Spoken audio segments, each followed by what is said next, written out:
So বন্ধুরা, টুকিটাকি কত কিছু বাজার লাগে সংসারে। তো এদিকে রান্না করার জন্য সব রেডি করছি। তো এক ফাঁকে যেয়ে আবার বাজারও নিয়ে আসলাম।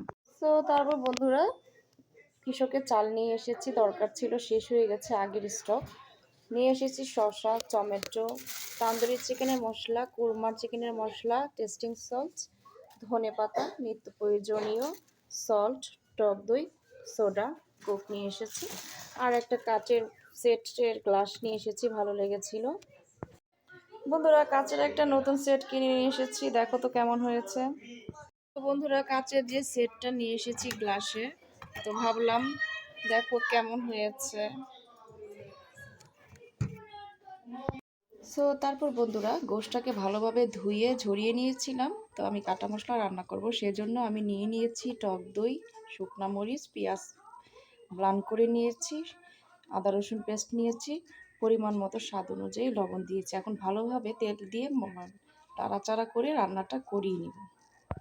তারপর বন্ধুরা, এখন কাটা মশলার গোশটা আমি সব কিছু দিয়ে দিয়েছি পরিমাণ মতো।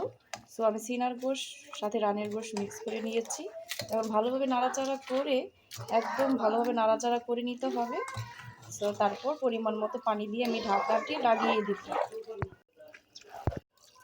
তারপর বন্ধুরা, পরিমাণ মতো পানি দিয়ে দিয়েছি। এখন নাড়াচাড়া করে সুন্দরভাবে ঢাকনাটি লাগিয়ে দিতে হবে। তো এখন কাটা মশলাটা আমি চাপিয়ে দিচ্ছি, হওয়ার পর আবার তোমাদের সাথে শেয়ার করবো। তো এখন হয়ে গেল নাড়াচাড়া, এখন ঢাকনাটা লাগিয়ে দিচ্ছি।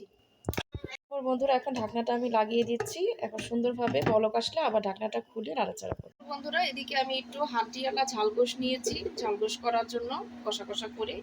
তো এখানে দিয়ে দিচ্ছি এলাচি, ধনের গুঁড়া, হলুদের পাউডার। আমি আজকে হাতে মাখানো করে নিব সুন্দরভাবে। তারপর দিয়ে দিলাম ঝাল ঝাল এক্সট্রা হট মরিচের পাউডার।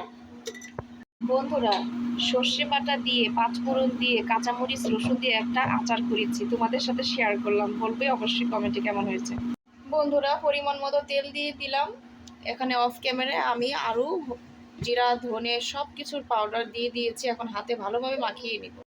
তো ভালোভাবে হাতে মাখিয়ে সুন্দরভাবে ঝাল গোশটা আমি চাপিয়ে দিব। বন্ধুরা, দেখতে পাচ্ছ, হাড্ডিওয়ালা গোশ, রানের সিনার একসাথে থাকলে খাওয়ার স্বাদটাই গরুর মাংসর একদম অন্যরকম হয়ে যায়।